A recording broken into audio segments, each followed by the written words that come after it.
সবচেয়ে বড় কথা হলো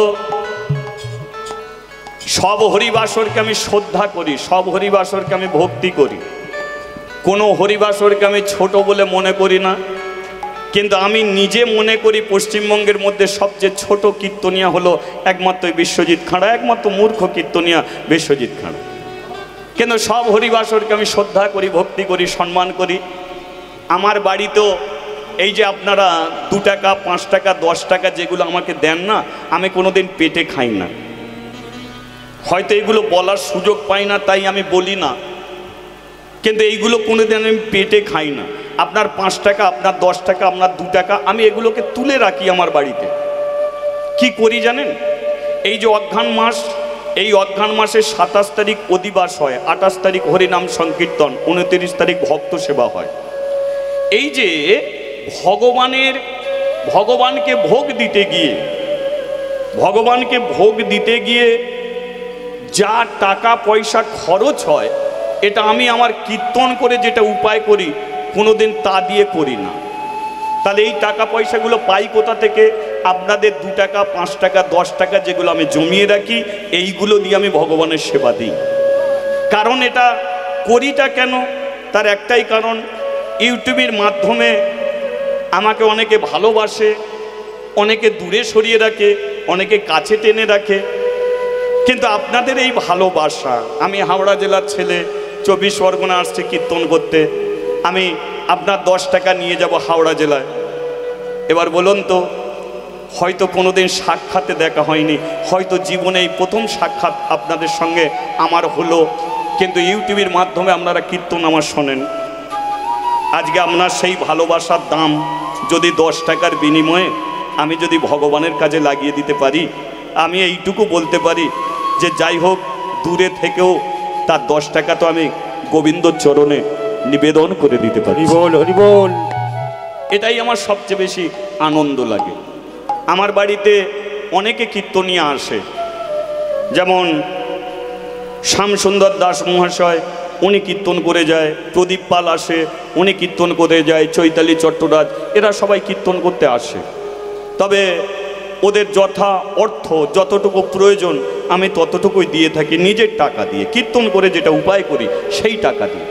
কিন্তু আপনাদের 2 টাকা 5 টাকা 10 টাকা এটা গোবিন্দ সেবার কাজে লাগিয়ে দিই।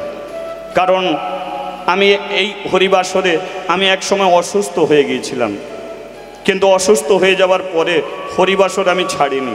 আমি আস্তে আস্তে চিন্তা করছিলাম, ভগবান তুমি হয়তো যদি সংকেত দিয়ে থাকো, ওই হরিবাসরে অসুস্থ হয়ে গেছিলাম, ভগবান আমার কোনো দুঃখ নেই, কষ্ট নেই, এই বছরে কীর্তন করতে করতে যদি আমাকে তুলেও নিতে পারো, আমি শান্তি দিয়ে জীবনটাকে ছেড়ে তোমার চরণে চলে যেতে পারবো। এটা নিয়ে আমি কোনোদিন ভাবিনি, এটা নিয়ে কোনো চিন্তা করিনি। আমি ভাবি জীবনে কীর্তনই আমার সবচেয়ে বড় কথা, কীর্তন আমার সাধন, কীর্তন আমার ভজন, কীর্তনই আমার জীবন মরণ। আমি ভগবানের কাছে প্রার্থনা করেছি, যেদিন হরি কথা বলতে পারবো যতদিন ততদিন বেঁচে থাকবো, আর যেদিন বলতে পারবো না সেদিনকে ঠাকুর তুমি আমাকে তুলে নাও, আমার শান্তিতে আমি যেতে পারবো। কারণ আমি 13 বছর বয়সে আমার বাবাকে হারিয়েছি, 18 বছর বয়সে আমার মাকে হারিয়েছি। আমার বাবাও নেই, মাও নেই, কিন্তু জীবনে অনেক কষ্ট করে এই জায়গাটা আমি দাঁড়াতে পেরেছি। আমার যেমন কষ্ট, তেমন হরিবাসরকে আমি শ্রদ্ধা করি। হরিবাসরের ভক্তকে কোনোদিন আমি ছোট বড় করে কথা বলিনি, এটা আমার বিবেকে বাঁধে। আমি সবাইকে নিজের বাবা মার চোখে আমি দেখি, তাদের আমি শ্রদ্ধা ভালোবাসার জ্ঞান দিয়ে আমি কীর্তন করি। সবচেয়ে আমার যেমন কষ্ট, তেমন কমিটি ভাইদের, এদেরও একটা কষ্ট আছে, এদেরও একটা দুঃখ আছে। এদের কষ্টগুলো কখনো বোঝা যায় জানেন? যখন কীর্তন শেষ হয়ে যাবে, কীর্তন শেষ হয়ে গেলে যখন এই চটা মাদুরিগুলো যখন গুছুবে, তখন দেখবে যারা প্রকৃত হরিবাসরকে ভালোবেসেছে তাদের চোখ দিয়ে টপ টপ করে জল পড়ছে। কেন? তারা অনেক কষ্ট করে হরিবাসর করলো, 1 বছরের মধ্যে হরিবাসর শেষ হয়ে গেল, আবার করতে পারবে কি না পারবে তারা নিজেরাও জানে না। তাই তারাও মনে মনে ভাবে, ঠাকুর এবছরটা বড় আনন্দ করে কেটে গেল। তারা চট বুচুচ্ছে, চোখের জলে কাঁদছে। আজকে তাদেরও প্রয়োজন আছে টাকা পয়সা, এই এদিক ওদিক চাঁদাপত্র তুলে এইভাবে হরিবাসর করে। আপনাদের কাছে কমিটির মানুষ যাবে, আপনারা যে যতটুকু পারবেন আপনারা দেবেন। যদি বলেন এদের কি টাকা পয়সা নেই, এদের কি টাকা পয়সা নেই? না, এরা যখন হরিবাসর শুরু করেছে, কীর্তনিয়াদের জমি বিক্রি হলেও টাকা পেমেন্ট করবে, কারণ হরিবাসরের একটা সম্মান আছে, কমিটির একটা সম্মান আছে। তবু আপনাদের কাছে যাবে যেন, কেন জানেন? কারণ আপনাদের 10 টাকা বিড়ির কাজে লেগেছে, 100 টাকা সিগারেটের কাজে লেগেছে, 50 টাকা খৈনি খাওয়ার কাজে লেগেছে, দোক্তা খাওয়ার কাজে লেগেছে, পান খাওয়ার কাজে লেগেছে, আপনার 500 টাকা বিউটি পার্লারের কাজে লেগেছে, আপনার 200 টাকা সাবানের কাজে লেগেছে। কিন্তু আপনি বলুন তো, হরিবাসরে যদি 10 টাকা গোবিন্দ সেবার জন্য দেন, বলুন এটা কি আপনার কাজে লাগবে না? তাহলে এরা যায় কেন? এদের ভালোর জন্য নয়। আপনারা 5 টাকা 10 টাকা যদি আপনারা দেন, এটা কিন্তু আপনাদেরই মঙ্গল আছে। সেই জন্যে এরা আপনাদের কাছে যাবে। যে যতটুকু পারবেন আপনারা একটু সাহায্যের হাত আপনারা বাড়িয়ে দেবেন। তবে এইটুকু বলে দিচ্ছি, বেশি দেরি করবে না, আপনারা তাড়াতাড়ি বেরিয়ে যান, কারণ সময় কম। কারণ সুন্দর পরিবেশে আমি চাই না এইভাবে আমাদের পরিবেশটা হোক। শুনতে থাকুন। তাহলে কৃষ্ণ কি করলো? কৃষ্ণ কি করলো না, অর্জুনের কাছে চলে এলো হস্তিনাপুরে। এবার বসুদেব সে দ্বারকা সামলাচ্ছে। কি ঠিক আছে? দ্বারকা সামলাচ্ছে। রাধে কৃষ্ণ গোবিন্দ গোপাল রাধা রমন হরি হরি হরি বল। রাধে কৃষ্ণ গোবিন্দ গোপাল বল, রাধা রমন হরি হরি হরি বল। কৃষ্ণ গোবিন্দ গোপাল বল, রাধা রমন হরি হরি হরি বল। রাধে কৃষ্ণ গোবিন্দ গোপাল বল, রাধা রমন হরি হরি হরি বল। গিরি ধারিব গোবর্ধন ধারিব, হরি বল গোবর্ধন হরি বল। গিরি ধারিব গোবর্ধন ধারিব, হরি বল গোবর্ধন হরি বল। রাধা রমন হরি কৃষ্ণ কৃষ্ণ বল। রাধা রমন হরি কৃষ্ণ কৃষ্ণ বল। রাধা রমন হরি কৃষ্ণ কৃষ্ণ বল। রাধা রমন হরি কৃষ্ণ কৃষ্ণ বল। রাধে রাধে রাধে রাধে। সামনের গুলো একবার তালি দিন, তালে তালে। হরি বল হরি বল হরি বল।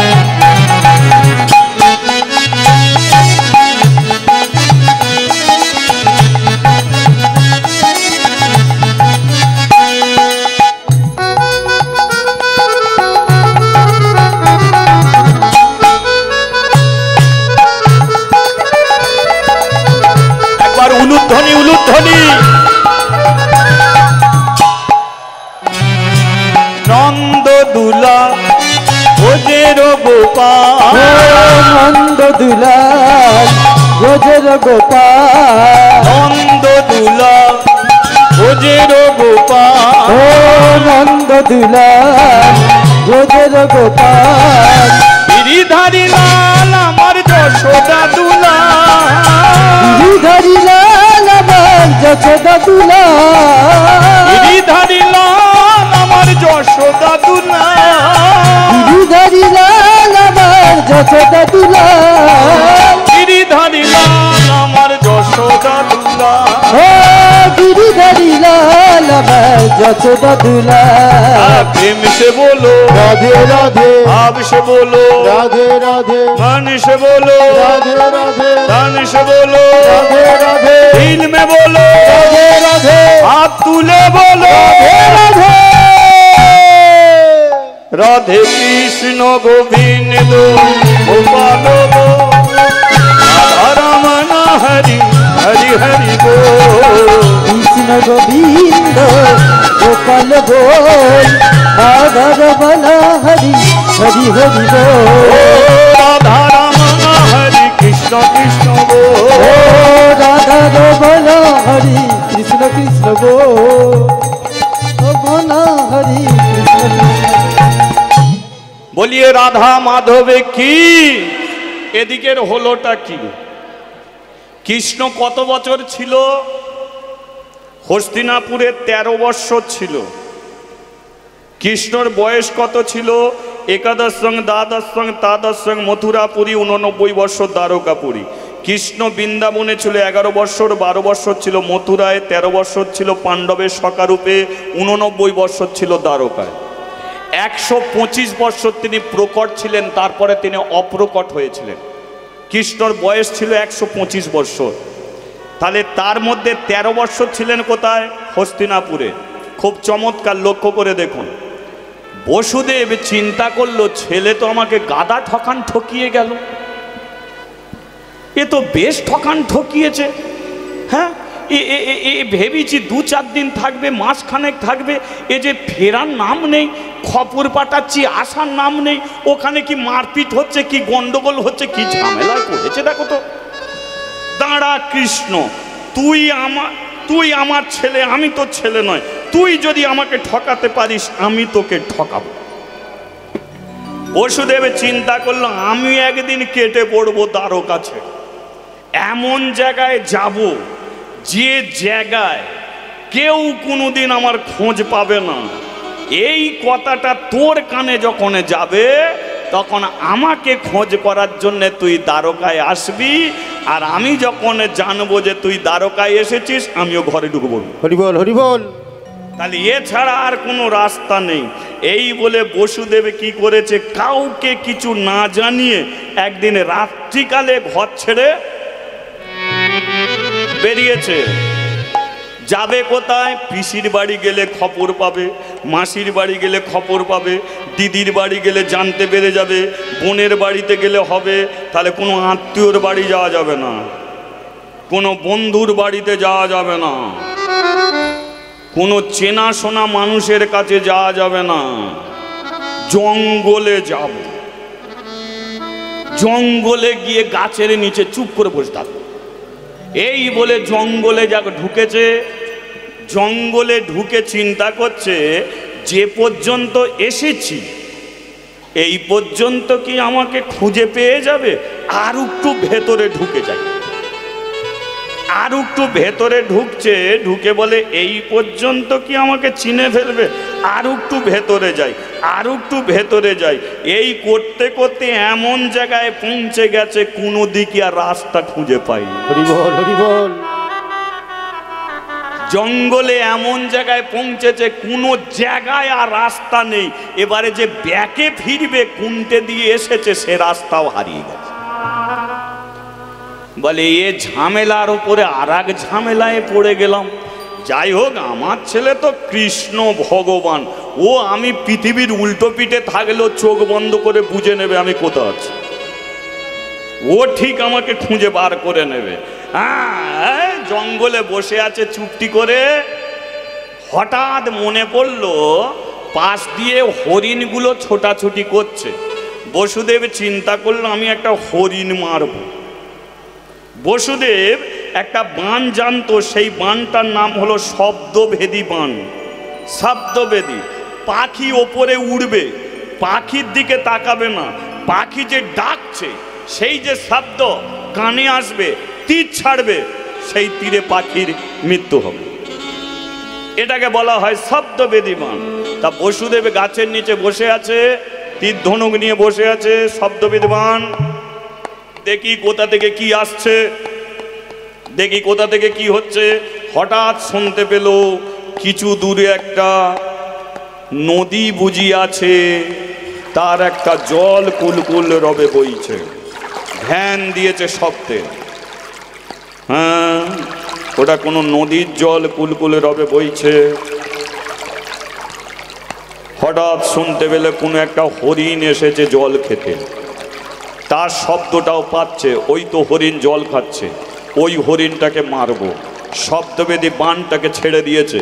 সেই শব্দভেদী বান যেই ছেড়ে গেল, তার 2-3 সেকেন্ড পরেই একটা শব্দ এলো, মোরে বাঁচা, মোরে বাঁচা, মোরে বাঁচা, মোরে বাঁচা। প্রাণ চলে যায়,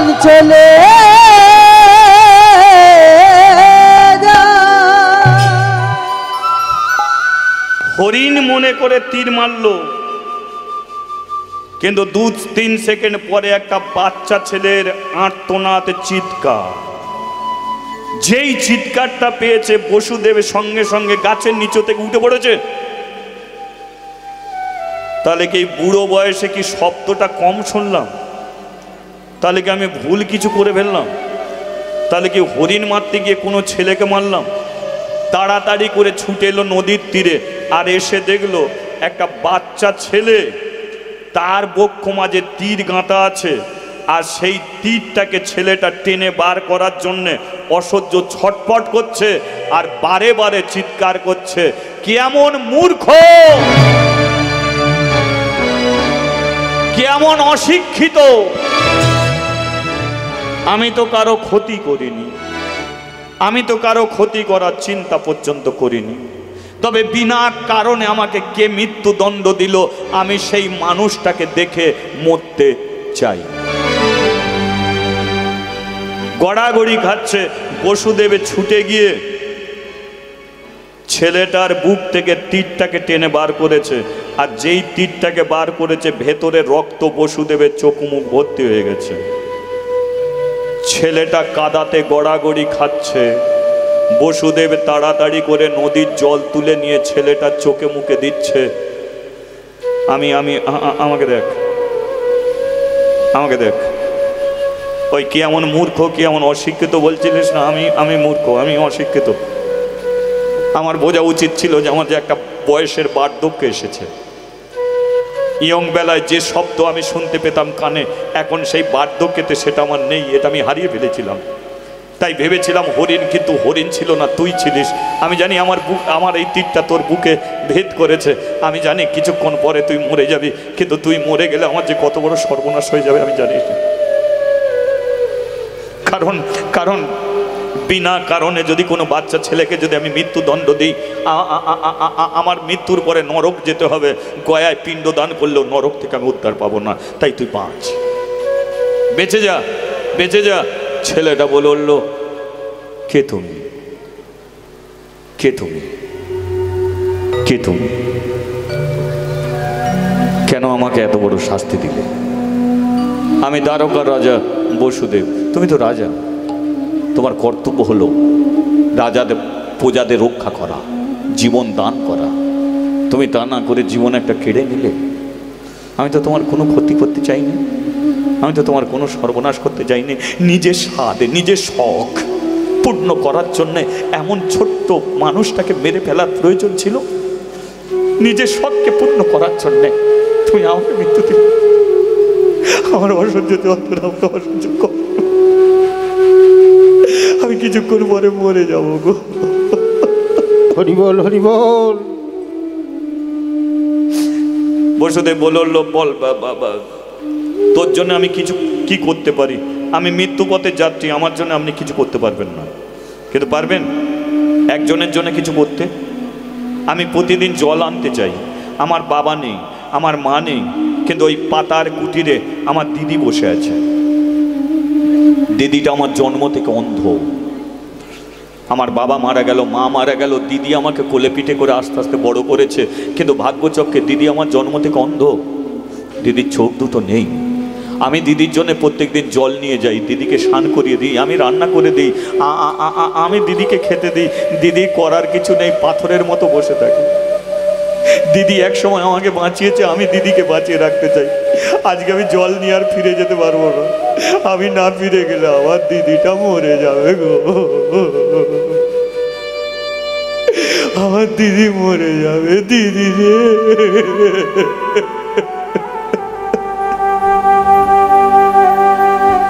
আচ্ছা আচ্ছা ঠিক আছে, তুই তো মরবি, তোর জন্য কিছু করতে পারবো না, কিন্তু তোর দিদির জন্য করতে পারি। কি করবে আমার দিদির জন্য? তোর দিদির জন্য রাজপ্রাসাদ করে দিয়ে যাব। যে জন্ম থেকে অন্ধ, তার রাজপ্রাসাদের কোনো প্রয়োজন নেই। আচ্ছা, তোর দিদিকে সোনা দানা দিয়ে সাজিয়ে দিয়ে যাব, কোনো প্রয়োজন নেই। যে জন্ম থেকে অন্ধ, যার বাইরের অন্ধ, যার ভেতর অন্ধকার, সার সোনা দানা কোনো প্রয়োজন নেই। তাহলে তো এই যে আমি এখন কি করতে পারি বল? আমি তো বলছি আমি ভুল করেছি, জীবনে অন্যায় করেছি, আমি কি করতে পারি?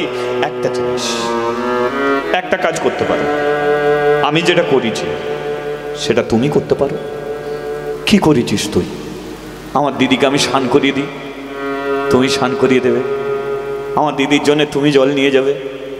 আমি দিদিকে বাঁচিয়ে রেখেছি, আজ থেকে আমার দিদির দায়িত্ব আমি তোমাকে দিচ্ছি, তুমি বাঁচিয়ে রাখবে। সেটা তা কি করে সম্ভব খোকা? একবার ভেবে দেখ, আমি একটা পরপুরুষ, আমি একটা পরপুরুষ। আমি তোর দিদির জন্য একদিন জল নিয়ে যেতে পারি, দুদিন জল নিয়ে যেতে পারি, 3 দিন জল নিয়ে যেতে পারি, এছাড়া তো আর পাবি না। হ্যাঁ, সমাজ আমাকে কি বলবে? কিসের সমাজ? কার সমাজ? এই সমাজের বুকে তুমি আমার মৃত্যু দিলে কই মানুষ তো তোমাকে কিছু বলবে না? আচ্ছা, এক কাজ করো, সমাজ যদি তোমাকে নিন্দে করে, সমাজ যদি তোমার গায়ে থুতু ছুটিয়ে দেয়, সমাজের বুকে তোমার যদি মান সম্মান চলে যায়, তাহলে এক কাজ করো, আমার দিদিকে তুমি বিয়ে করো। আমার দিদিকে তুমি বিয়ে করো। অসম্ভব। কেন অসম্ভব? আমার একটা নয়, 2টো স্ত্রী আছে, তাদের আমি কোনোদিন অনাদর করিনি। আমার ছেলে কৃষ্ণ, আমার ছেলে বলরাম, জগৎ জোড়া তাদের নাম। আমি সেই দ্বারকার রাজা, আমি একটা জঙ্গলের একটা মেয়েকে বিয়ে করে জীবন কাটাতে পারি না? তুমি আমার দিদিকে নিয়ে যাবে রাজপ্রাসাদে? নিয়ে যেতে পারবো না, কারণ আমি যখন তোর দিদিকে যখন আমি রাজপ্রাসাদে নিয়ে যাব, তখন সমস্ত প্রজারা আমার দিকে আঙুল তুলে বলবে, দেখেছো এই কৃষ্ণ বাবা, যার 2টো স্ত্রী আছে, তবু একটা অন্ধ মেয়েকে বিয়ে করে নিয়ে ফিরছে, এ তো কলঙ্কর কালি লাগবে। আমি নিয়ে যেতে পারবো না। তাহলে নিয়েও যেতে পারবে না, বিয়েও করতে পারবে না, তাহলে আমার দিদিটা বাঁচবে কি করে? দিদিটা বাঁচবে কি করে? আমাকে মারলে আমার দিদি তুমি মৃত্যুর কারণ হবে, এটা তো আমি হতে দেব না। আমার হয় দিদিকে বিয়ে করো, তা নয় রাজপ্রাসাদে নিয়ে যাও, কোনোটাই আমি পারবো না। আমি চলে যাচ্ছি। আমি অন্যায় করেছি, অপরাধ করেছি, কিন্তু তুই যেটা বলছিস সেটা আমার পক্ষে সম্ভব নয়। আমি চলে যাচ্ছি। হয়তো মৃত্যুর পরে আমাকে এই অপরাধের জন্য নরকে যেতে হবে, 1000 বার নরকের পোকা হয়ে আমি পড়ে থাকবো, কিন্তু তুই যেটা বলছিস সেটা আমার পক্ষে সম্ভব নয়। ছেলেটাকে রেখে দিয়ে বসুদেব যখন চলে যাচ্ছে, ছেলেটা বলে উঠল, শোনো রাজা, আমাকে মেরে আমার দিদিকে শেষ করে আনন্দ করে ফিরে যাবে ঘরে,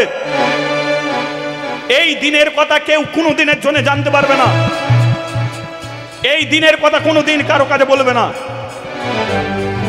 শুধু তোমারই কারণে আমার সংসার ভাঙলো, আমার মৃত্যু হলো, আমার দিদির মৃত্যু হলো।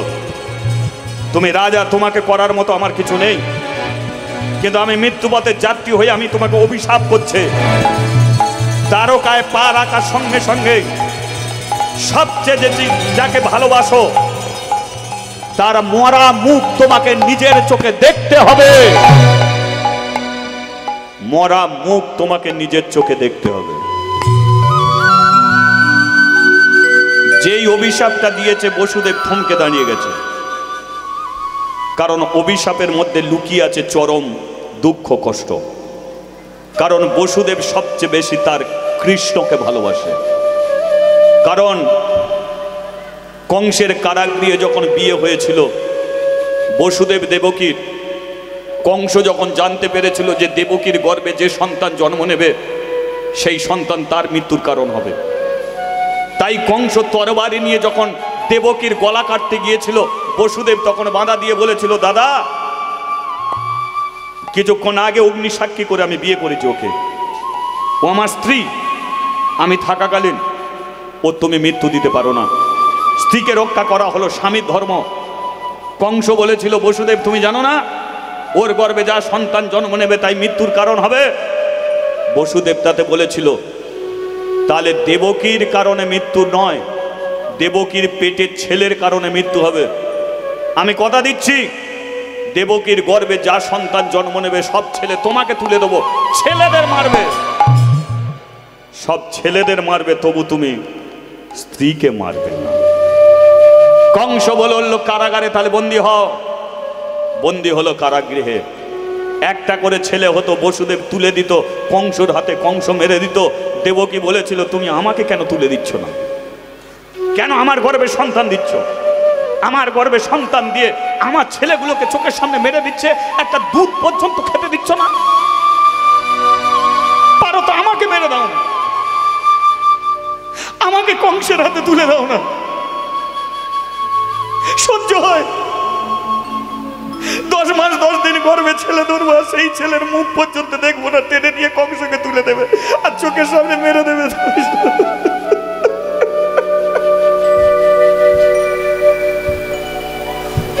তুমি আমাকে মেরে দাও না, আমাকে মেরে দাও, আমাকে মেরে দাও না, গলা টিপে মেরে দাও, নাহলে বিষ খাইয়ে মেরে দাও, আমি আর সহ্য করতে পারি। শোনো দেবকী, কংস যেমন শুনেছে তোমার পেটের ছেলের কারণে ওর মৃত্যু হবে, এটাও আমি শুনেছি তোমার গর্ভে ভগবানের জন্ম হবে। বলো তো, ভগবান তো তোমার গর্ভে আসবে, তোমাকে যদি কংসর হাতে তুলে দিই, কংস যদি মেরে দেয়, তাহলে ভগবানের আশার রাস্তা থাকবে না। তাই ভগবানের আশা রাস্তার জন্যে তোমাকে বেঁচে থাকতে হবে, বেঁচে তোমাকে থাকতেই হবে। ছেলে গেছে, ছেলে যাক, একটা ছেলে, দুটো ছেলে, 10টা ছেলে যাক, কিন্তু কৃষ্ণকে যখন তুমি গর্ভে ধরবে, তখন আমি কৃষ্ণর বাবা হব, কৃষ্ণের মা হব, ভগবানের বাবা হব। এর চেয়ে বড় আনন্দ আর কি হতে পারে? তাই তোমাকে বেঁচে থাকতে হবে, দেবকী। হরি বল, হরি বল। ওই কৃষ্ণকে পাওয়ার জন্য দেবকীর 6টা ছেলেকে তুলে দিয়েছিল কংসের হাতে। তদ্রূপ কৃষ্ণকে সবচেয়ে বেশি ভালোবাসে বসুদেব। ছেলেটা অভিশাপ দিল যে দ্বারকায় পা রাখার সঙ্গে সঙ্গেই সবচেয়ে যে কি ভালোবাসো তার মরা মুখ দেখতে হবে। বসুদেব জানে আমি সবচেয়ে বেশি ভালোবাসি কৃষ্ণকে, তাহলে দ্বারকায় যদি ফিরে যায় কৃষ্ণের মরা মুখ দেখতে হবে। কৃষ্ণ যুদ্ধ করতে গেছে, তাহলে কি সেই যুদ্ধে কৃষ্ণের মৃত্যু হবে? তাহলে কৃষ্ণ যে সংকল্প নিয়ে যুদ্ধ লেগে আছে, সে যে ধর্ম প্রতিষ্ঠিত করার জন্য কুরুক্ষেত্রের মাঠে যুদ্ধে লেগেছে, তাহলে আমার কারণে কি কৃষ্ণের মৃত্যু হবে? এটা আমি তো হতে দিতে পারি না। ফিরে গেছে ছেলেটার কাছে, খোকা অভিশাপ ফিরিয়ে নে, আমার মৃত্যু দে, অভিশাপ ফিরিয়ে নে। কিন্তু কাকে বলছে? ছেলেটা বেঁচে নেই, ছেলেটা মরে গেছে। যেই ছেলেটা মরে গেছে, বসুদেব বলে উঠল, ওরে কৃষ্ণ রে, তোকে ঠকাবো বলে আমি জঙ্গলে এলাম, তোকে ঠকাতে গিয়ে তো আমি নিজেই ঠকে গেলাম। হরি বল, হরি বল। আমি এখন কি করিব, কোথায় যাব? বলে গা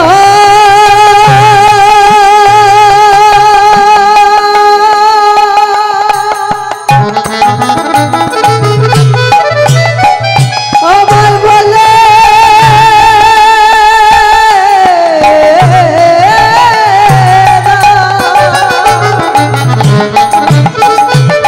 বলে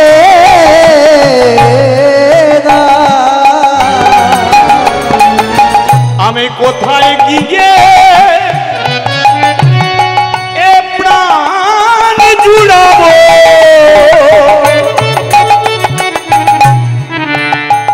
আমি এখন কি করিব?